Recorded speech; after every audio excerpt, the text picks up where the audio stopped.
everyone. That's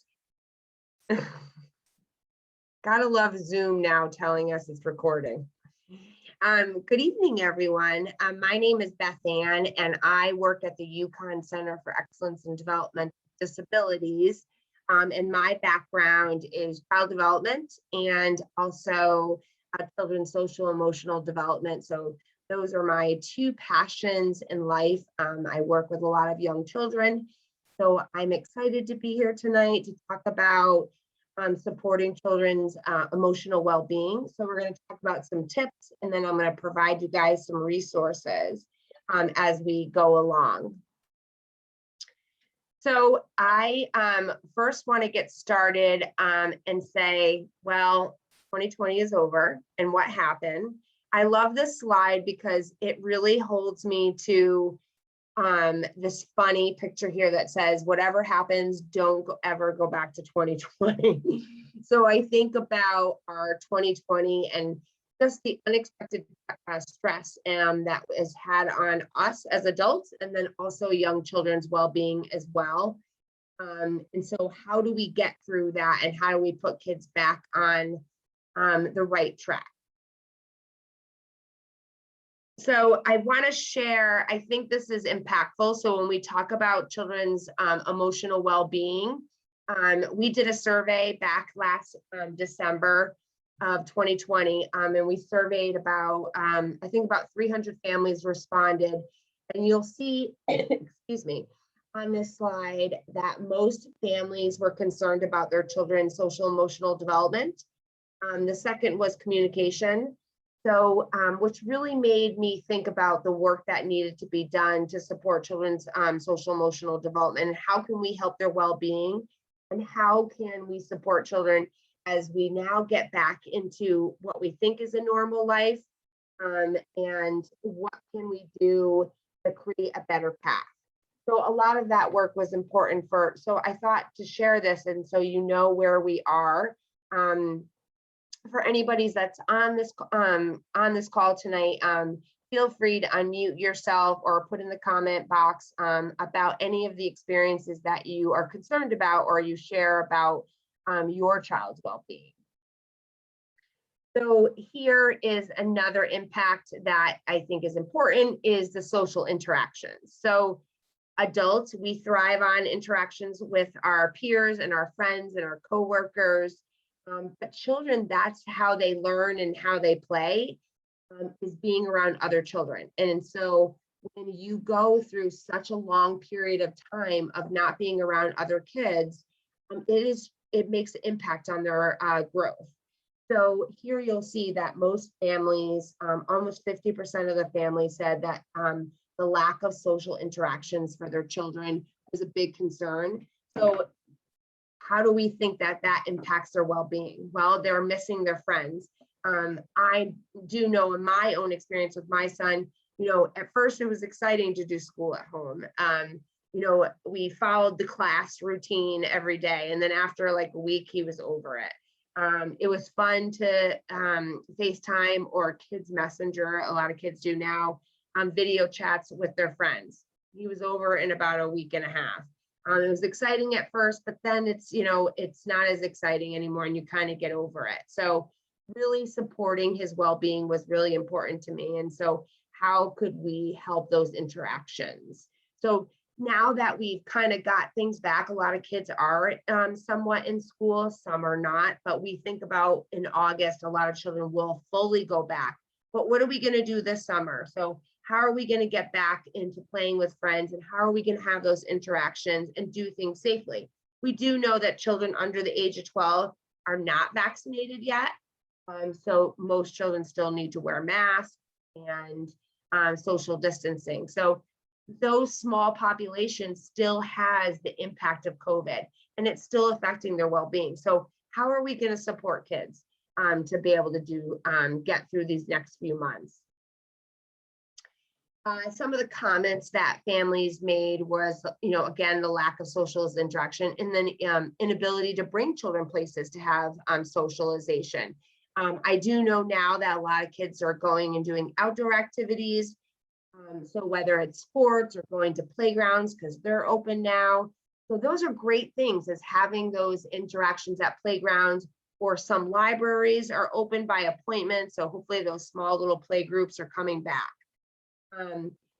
Not being able to have contact with families. So a lot of families, you have cousins and other children to hang out with that they're so used to seeing on a weekly basis or a constant basis. So losing that. Isolation. So, you know, especially children with developmental disabilities or developmental delays, having that lack of, having that isolation at home just impacts their well-being as well. So now what do we do? So we've come out of this somewhat. We still have a ways to go. We still have a lot of people that have anxiety and fears of what's going to happen. Are we all going to get back, or are we all not going to? So what most important is, we want to focus on our children's mental health. So when we think about, can we do this? Can we help our children be back to where things were? It's going to take time. A lot of children have developed anxiety around COVID, especially when we think about, like, you know, why are we home? You know, why can't we go to the grocery store together as a family? You know, why can't we go out and do the normal things we do? It's so hard to explain that to young kids. So while most children will eventually return to their typical functioning things and, you know, be around the caregivers and the teachers and the families that they love, a lot of children have had a risk of developing some significant mental health problems. So like I said a minute ago, anxiety is a big thing, depression, and also COVID has caused a lot of trauma related. I was actually talking to a colleague today, and she was telling me that the amount of children that are going to the ER for mental health concerns is about 80%. And that's 0 to 12. So you think about those young children, how would that be impacted to go to the ER for mental health for kids that young? So this is where we need to put kids back together, kind of piece by piece. So the first thing I think that we need to really focus on is making sure the presence of a sensitive and responsive caregiver.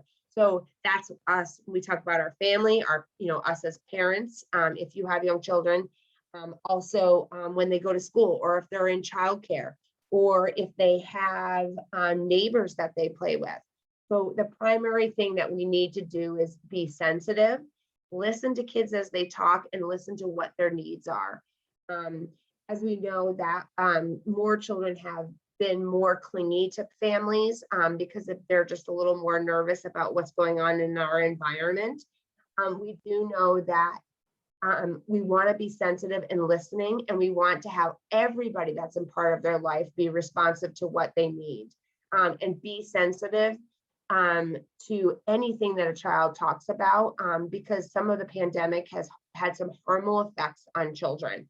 So having that constant relationship building with kids is essential. It's the number one thing that children need, is having relationships.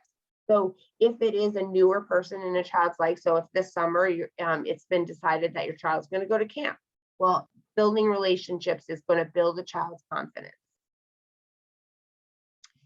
Social distancing does not mean social isolation. So I talked about before about now kids are kind of getting back, playing with their neighborhood friends, going to parks. A lot of kids are back in summer doing sports. There's more activities that towns are holding for kids. This past weekend, even with the rain, a lot of towns still held their parades. So kids were able to get out and see some normalcy of activities that we had pre-pandemic. We want to make sure that all children have quality time with their caregivers, their family, and those important people in their lives.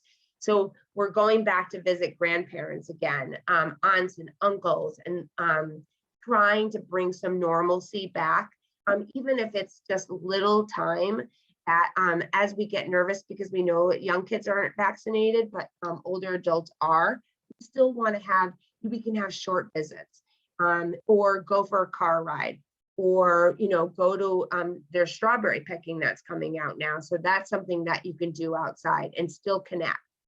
We have to just try to be creative in all situations. I think that, as I was kind of saying before, the online video chats, I think a lot of people are over it. I'm over Zoom.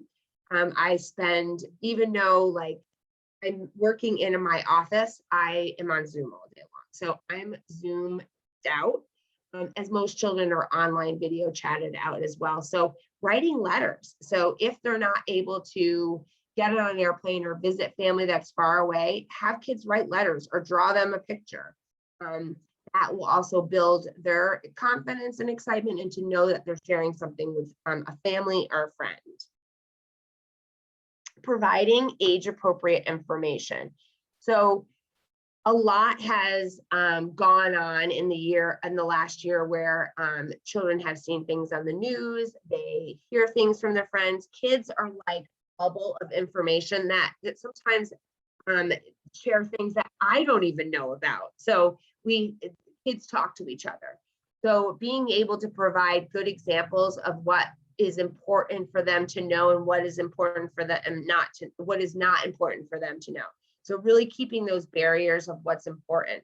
So, a 5-year-old doesn't need to hear about the whole impact of variants, or, it's, even though we're, some of us are vaccinated, it still means there's more COVID out there. So those are things that we don't want to share with family. We just want them to know that they are safe and that we want to present things in child-family ways. And there is I will say, so many resources regarding mental health and children's well-being all over the internet.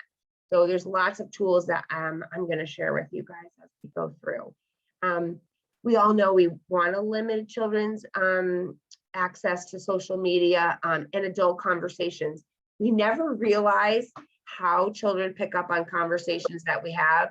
When we want them to listen to us, they don't hear what we're telling them. But when we're having conversations, they seem to always pick up on what we're talking about. It's funny how they have like selective hearing.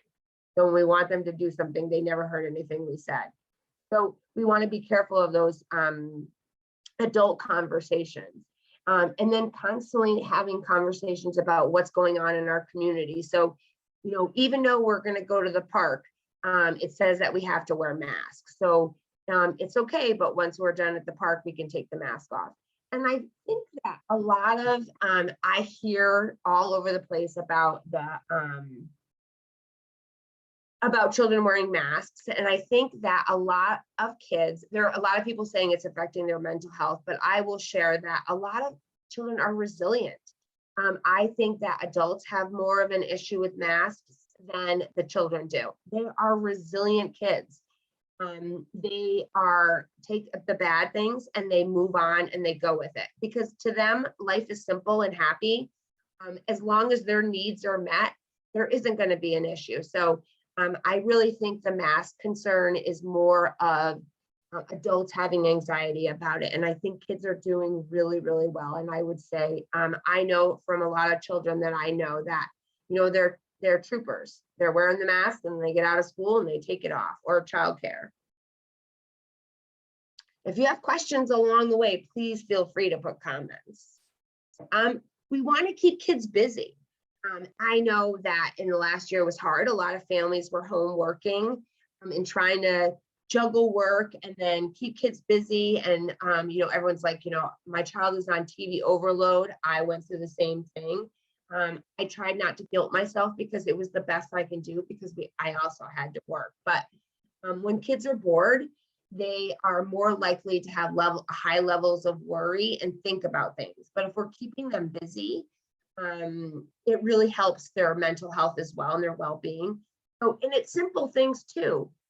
Going for a walk outside, talking about what we see outside, doing arts and crafts, even boys like to like comics. So we make a comic book and we make up characters, having dance parties, doing some games. You can do modeling clay. A lot of kids love Legos. So just taking, a good hour out of our time and doing something different that keeps kids joyful, and they really love that engagement, because the more engagement children have, the more also disruptor behavior that they will have as well. And then they won't have as much worry, because if we're detouring those anxiety and replacing that behavior with something else, it helps children. So there's a lot of great tools out there that I'm actually going to, if you just give me 1 minute, I'm going to go on. There's a great new campaign that Noggin is doing. It's called Big Heart World. And so if you have young children, this would be great. They have podcasts, and they have, they have podcasts, they have music videos, dance parties, and all social emotional activities. So every month they have a theme of what they're going to be talking about in regards to children's well-being. So I'm going to stop sharing for a second, and I'm going to actually open up the website, because I want to share that with you. Just give me 1 second. These are really great tools for families. I think if anything, resources are always the best way to go. Just give me 1 second. Oh, bear with me. Do you have any questions as I'm getting this website open? I think one of the things that when we are trying to support our children's emotional well-being, we also need to be mindful of our own emotional well-being. And I feel that many times as we care for our kids, we minimize the impact that all of the stressors have in our lives. So I just want to be mindful that we also have adults as parents, we also have our emotional needs, and basically knowing who to contact when we need to vent. Where do we find informational support, emotional support? So I just wanted to make that parenthesis. Yeah, and Laura just wrote in the chat box, I thought that was really, as parents, we may be fearful or angry, and we may be unknowingly sharing nonverbal cues. Do you have any suggestions? That is a really great question. I think, and we know that kids feed off of our emotions. So if we're, if we're stressed out and we're anxious, kids feel off of that. And so I always try, and I've had my moments of being upset or stressed out or worried about other family members. I did try to find ways to detour those moments by just sitting with my son and just like constantly giving hugs and like, saying that, we can do hard things, we get through this. And then I always try to do those fun activities. I will share too, Laura, there's some great podcasts that help kind of like, I don't want to say like meditation, but it's like this nice moment of like calmness where we all just take a minute and just take a deep breath. I do that too. I'll be like, all right, I really need to take that deep breath or blow out those candles, blow out that flower. I do that too, because that like and then I'm modeling that good calming behavior that helps him. Kids feed off of that. So if I'm modeling good behavior, he's going to pick up on it. But it is hard because sometimes how can you hide your own emotions when you're so stressed out? I don't think anything's that easy. So I'm going to share my screen. This is a great resource. Can everybody see my screen? So this is Big Heart Noggin. And so they are partnering with, there's a developmental app that's being used in Connecticut called Sparkler. And on Sparkle, it's for 0 to 5. And so it does social emotional development, ages and stages screener. And so they're partnering with Noggin to develop content to help families get through the next few months and improve children's well-being. It has great, sorry, my screen is going. So it has some creative art activities. It has some music videos. This is like, how do you feel? It has some Blues Clues games, which I can't believe Blues Clues is back. It also has it goes here by kids learning important skills. So it has relationships, understanding others, and then some music. And so the music videos are about emotions. So kids get the songs and it helps them really talk out emotions. So this is a really, really great resource. And then also what I love is it has a summer playlist, things to do with kids. You know, we don't always have to think of it as a financial thing that we have to use money to be able to do fun things. And that's what I like about the summer playlist is it gives great activities that you can do with your kids. Also too, how do we get back into a schedule? So we do know that children are very routine oriented. So here it gives some tips on smart schedules. So now that once kids get out of school, what happens? Because we've been used to this like in school, out of school, hybrid, you know, learning from home. So how do we kind of like get back into a schedule? So doing a summer schedule, like things that we know that are going to happen on the week. So if you're at work, what will your child be doing? Is he going to camp, but is he going to be home with a relative? So setting that day out so they know what to expect during that day, and that will set their tone for the whole entire summer. And then it also gives tips around playing with other kids. And all of these articles and tips are all non-screen activities. So it's kind of taking kids back off the TV and back off tablets and video games and just giving some normalcy, realness from the past year. So I really highly recommend if you want to get some resources, this is a great resource. Questions about Big Heart?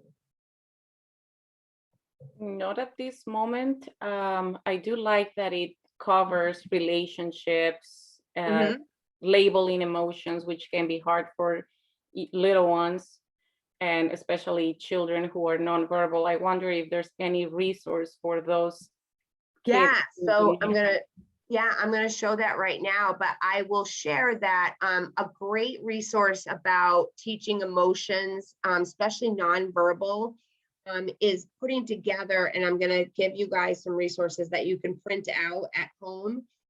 And so there's one where you can hang on your refrigerator, you can print it out, you can laminate it, or you can do whatever you want, and it has emotion. So if you have a child that's nonverbal, you can point to what emotion they are today. So every morning we say, how are we feeling today? And the child is able to point to that. So I have some of those great tools that I'm going to share with you right now.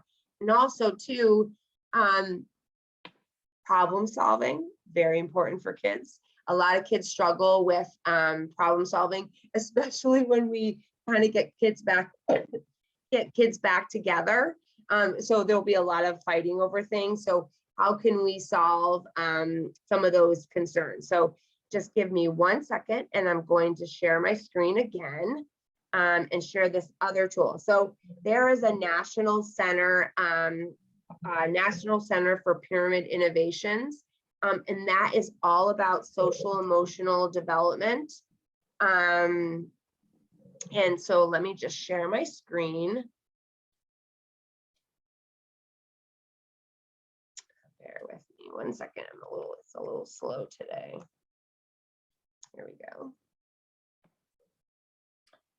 You said it's the National Center for Pyramid Model Innovations, correct? Yep, I'm gonna, and you know what? I can send you the links when we're done, and you can share it with everybody. So here it is right here. So it's NCPMI. This is a Connecticut state initiative that the Office of Early Childhood is initiating. Pyramid has been around for quite a long time, but we're excited here in Connecticut that we're using it. A lot of early childhood centers are doing a focus on social emotional learning. So it's about building relationships. It's about making sure that children have supportive environments. They're learning social emotional skills. So this program here is being used throughout the state. So we're excited to be able to share that. this great website, there's 2 areas, but there's a lot of tools around helping children and families understand emergencies and a pandemic and disasters. So there's a lot of tools in here that will help families. There's social stories, there is play cards, and then articles on how to talk to children. So one of my favorite websites and my go-to for resources for families. So I'm going to go here to family engagement. Can you see this family engagement screen? Okay, perfect. So here is where I was kind of talking about, down at the bottom is these 5 sections, make life easier. So this section is all about articles about transitions, how to deal with challenging behaviors. And then the next section is this backpack, which I'm going to kind of go down.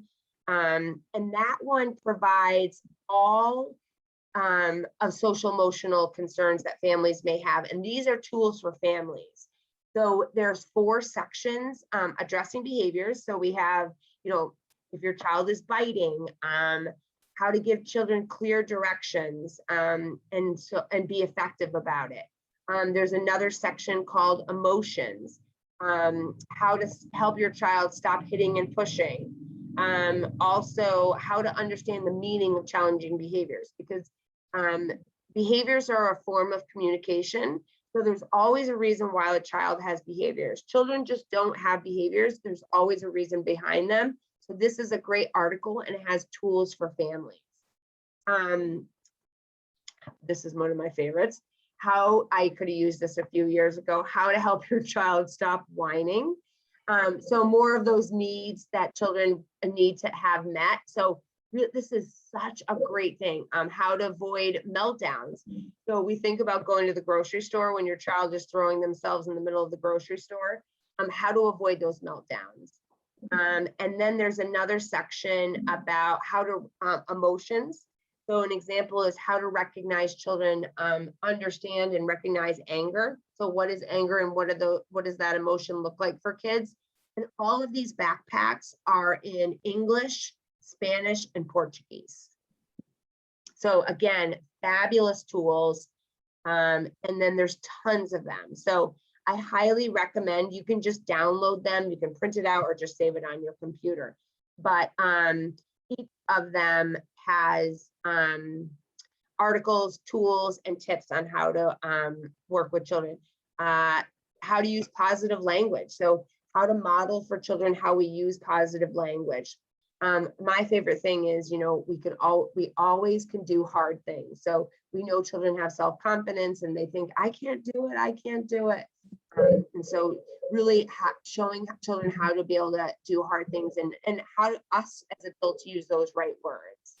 So again, great resource. Routines and schedules, so important, as I talked a few minutes ago about how children follow by routine, and that's how they're successful. When children know what happens next, it really helps them be successful in their day.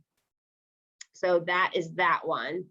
And then how to teach them social skills as well. How to, have conversations with their friends, how to take turns. So excellent tool. The next section is about family articles. So there's a lot of articles for families, identifying and expressing emotions, teaching. So it also has young children too. So teaching your child about feelings from birth to age 2. Again, daily routine. So these are more for articles for families. Teaching your child to cooperate with requests. I have almost 8-year-old and I struggle with that one. Social stories. So there's great social stories that families can print out and use them. I can be a super friend. So talking about the importance of being a good friend, that's all about social emotional learning. I always say, families get nervous now when their child is going to kindergarten. They're like, he doesn't know their ABCs or they don't know their numbers. They don't need to know that to go to kindergarten. What the most important thing is that children need to be able to have good social emotional development. So they need to be able to understand their friends' emotions. They need to understand their own, be able to sit at a desk for 20 minutes. So these are all great stories that can be shared with families. How to wash their hands. So that kind of goes with our COVID theme. And then I can stay safe. And also too, these are all, you can edit these. So if you have a child like this one here, I can use my words. And so we're teaching children to use words instead of behavior. So if you know that the child has a certain situation that they struggle with, you can change the words on this because this is in a PDF. So you can make it appropriate for that child. That's great. That's a wonderful resource. Yeah, I change them up all the time for the children that I'm working with. That's great. And it's also in Spanish. Yep, all of them are in Spanish. My all-time favorite is Tucker the Turtle. Takes time to tuck and think. So there's a whole series. So this is teaching children self-regulation. So when they have frustrations or anger, or they just are very overwhelmed, we teach them how to kind of tuck into a turtle and take those deep breaths. So this is a great book to read to kids about learning how to, some coping skills, and then as well as self-regulation. Problem solvers. So this teaches kids how to be problem solvers at home and to be good helpers. So that also is a great tool too. And then also, if you have a child that is going to be wearing a mask and has been at home, it's never worn one, this is a great tool about wearing masks. And I'm just putting all the links as you share them in the on Facebook. Okay, great. The next one is teaching social. So I kind of talked about the emotion faces. So this one here again is a great to use at home. Relaxation thermometer. So, you know, where am I on this? If I'm really, really mad, let's take 3 deep breaths together. Let's blow out a candle. Let's blow out the flowers. It's like taking those belly breaths. So it gives you like a temperature scale on where the child is, and let's get them back down to more of a relaxing and not so mad. So that's another great tool, the thermometer. And then here on the left, it talks about taking deep breaths. Problem solving skills. So the solution kits, these are great for classrooms or at home. If you're having a problem with another, again, these are also editable. So editable, that sounded funny. You can edit them. So if your child is having a play date and they're fighting over the same toy, what would you do? You can get a parent, or you can take turns. So these are all like flashcards that you can put into like a little make-believe toolbox. And so if the children are having a difficult time not being able to solve a problem, well, let's get our toolbox out. And we go through the cards and say, how can we figure out this problem? You know, can we take turns? Can we get a timer and wait for our turn? Because we all know the most famous thing that children fight over is toys. Or it's my turn. It's been 10 minutes. It's my turn. And, you know, another child doesn't want to give up their turn. So these are great tools to use as well. And then there's articles about teaching emotions. And then here's Tucker down here too, that kind of talks about tucking in the, you know, the turtle technique and how you can tuck into a shell and take a calming time. Using calming breaks at home, how can you do that as well? So again, all great tools to use. They're all free. You can print them out and then use them at home. I use them.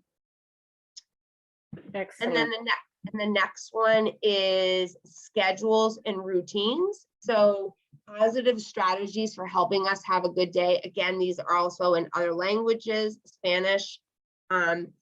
We always struggle with having children transition from one activity to another. There's so many videos I have that I share during some of my trainings where I talk about, you know, if we walked in the living room and our child was building Legos or watching TV, and we said, okay, time to go. We have to go visit so-and-so. And they're like, woo, like, you know, there's this big like reaction. If this teaches us that we always want to give kids warnings. So, in the morning when I get up, I'll be like, all right, Cooper, this is what we're doing today. And at 11, we're going to go to soccer.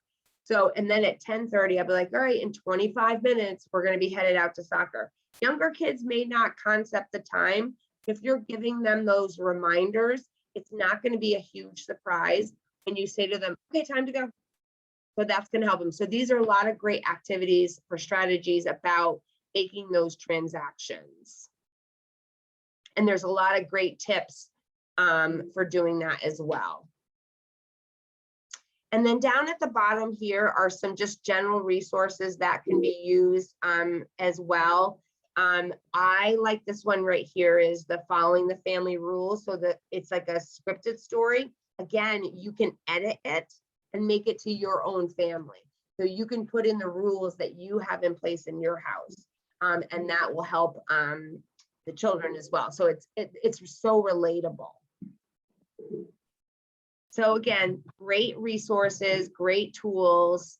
And then there's some great family articles that are in here too. It's the best website.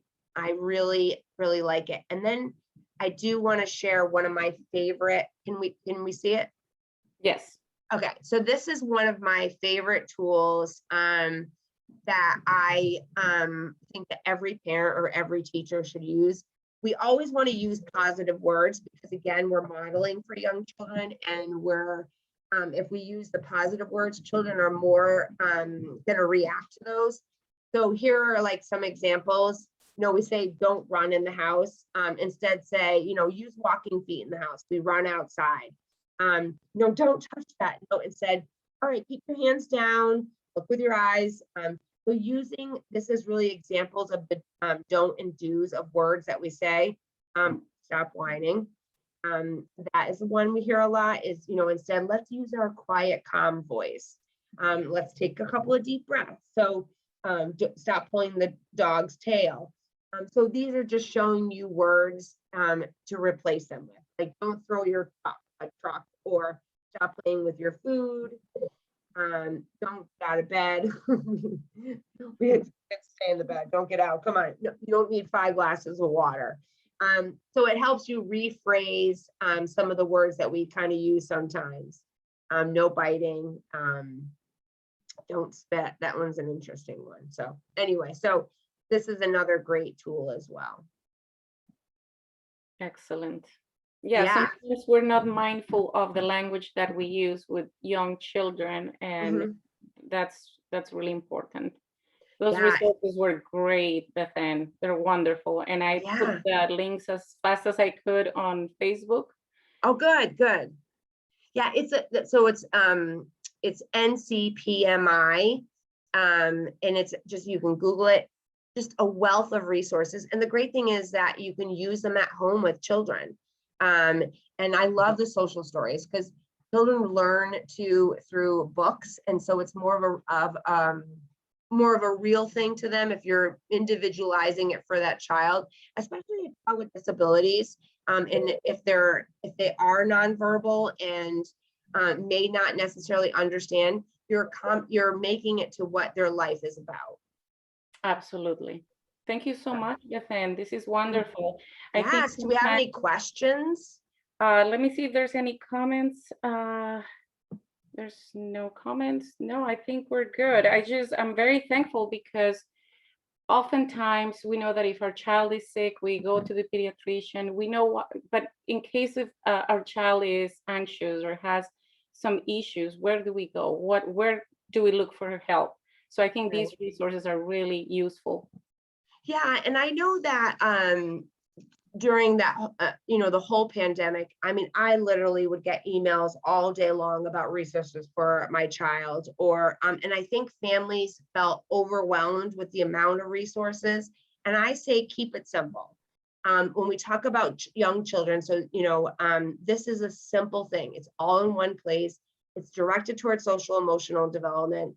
And it's built of evidence-based practices that are successful with kids. So I definitely say these are the best ones to use. And again, social emotional development is the most important thing that we want young children to build. And so when we talk about their well-being, it's just being so supportive right now. And I will say our own well-being has been tested in the last year. So we have to take a breath too. And, we talked a little bit earlier about how children feed off of our emotions. They know when we're, wound up. And so we take those moments to take our own deep breaths, and we can have those moments by ourselves. But when we're around our kids, we do our best to just, this is all coming. We're getting there. We're getting a little normalcy. And I think once children start getting more normalcy, I think it's so important. Absolutely. It's nice to drive down the street and see kids out playing and seeing kids at the playgrounds. And just, even if they're, wearing masks, they're having fun. That's all that matters, is fun. Absolutely. We do have one question in the chat. Sure. And it's, when should I be worried if my child has new behavior since COVID? So I will say that a lot of children have developed new behaviors. If you could give me an example of some of the new behaviors, I think a lot of children have developed behaviors. So it's how to tackle them. If you could give me an example, that would be helpful. Okay. Sure. So what is like biting, kicking, and really having some anxiety about going back into the school buildings? Yeah. So how old is your child? We're talking 4 to 5, that Okay. age range. Well, is your child been home with you? Yes. Yeah. And that's hard too. Like, your child has been home this whole entire year. And then we're like sending them back to what? Oh, I'm going to go to school. I think it's baby steps. I personally would do some like shorter days, so that I think it's more anxiety of the child not wanting to leave you. So reassuring them that, oh, you're going to go to school for a couple hours and then mom is going to pick you up, and really prepping them for the routine that's going to happen that day. That may lessen some of the anxiety. It's hard. They've been around us and having our nurturing for so long, and now they're trying to go back into the classroom and they want to be with us as parents, especially young children, 4 and 5 year olds. They're still in that period of wanting to be with mom and dad. Now, prior to COVID, was your child okay going into school? Yeah, for the most part, just the Yeah. normal separation anxiety and things of that nature. So Yeah, and I think that baby steps, prepping at night, say, oh, tomorrow we're going to go to school and this is what we're going to do at school. We're going to see our friends. So if there's some favorite friends, and I would also ask the teacher to make sure that they pair him up with one of his favorite friends in all activities of the day, because that's that security of having that person, that other friend that he knows. okay, that's great advice, because I was just going to ask, how do you engage with the school and the teacher to say, my child's having some anxiety, or these are some of the behaviors, and I like pairing them up with a friend or someone familiar. Great. Yeah. Laura, you need to communicate. That home school connection is so important, and the teachers Agree. Yeah, and so I will be honest, I had many situations even before COVID. I would always ask a parent at drop off, oh, how is their morning? Anything I need to be aware of. So if that teacher doesn't ask you those questions, you tell them, say, I'm going to be honest, today he struggled. I had to carry him into the car to go to school. So, that way, when the next morning when they comes, that teacher is coming up to him and giving him a hug and saying, I'm so happy you're at school today. These are the great things that we're going to do. And look, here's Johnny, and he's going to sit with you today, and we're going to do circle time. And he's going to be a part of those activities with you. So they have to make that a warm place for him to want to come in. So I would really encourage you to really talk to that teacher about, I'm going to need some real support as I drop him off. Are you doing in-person drop off? Yes. Okay, good. So Yeah. that is my recommendation, is use that teacher as a support for you as well. And What would you recommend if a student's taking the bus? Would you recommend something different for the So drop off? I would personally ask the teacher if somebody that is familiar to him can meet him at the bus. So I would ask them to have a constant person that he knows, get him off the bus and bring him to the classroom. So if you're in a public school setting, I would definitely make contact with either a social worker that's at the school or his teacher and say, this due to COVID, this has been a huge transition and struggle for him. So can we put into place someone that he connects with to take him off the bus every day and put him on the bus? It's about building a relationship and him knowing. So when you put him on that bus, you're going to say, well, Bethann is going to be there as soon as you get to school. She's going to come and take you off the bus and bring you to the classroom. And that consistency is going to make him feel more comfortable and less anxiety in the classroom, coming into the classroom. Great. Does Great. that help? Yes, great, thank you. Yeah, but make sure you keep that communication home and school because it's so important, and that is going to help your transition. Absolutely. Bethann, thank you so much. I think You're we're welcome. wrapping up. This is wonderful. Thank you for joining our learning series with early childhood professionals. And we will plan a next one. I feel our families are going to want to hear from you when the time comes in to return into the classroom. So thank you everyone for participating, and thank you, Bethann, for being with us today. Thank you, everyone. Have a great night. I love Bye, being everyone. here. Good night. Okay, bye. All right.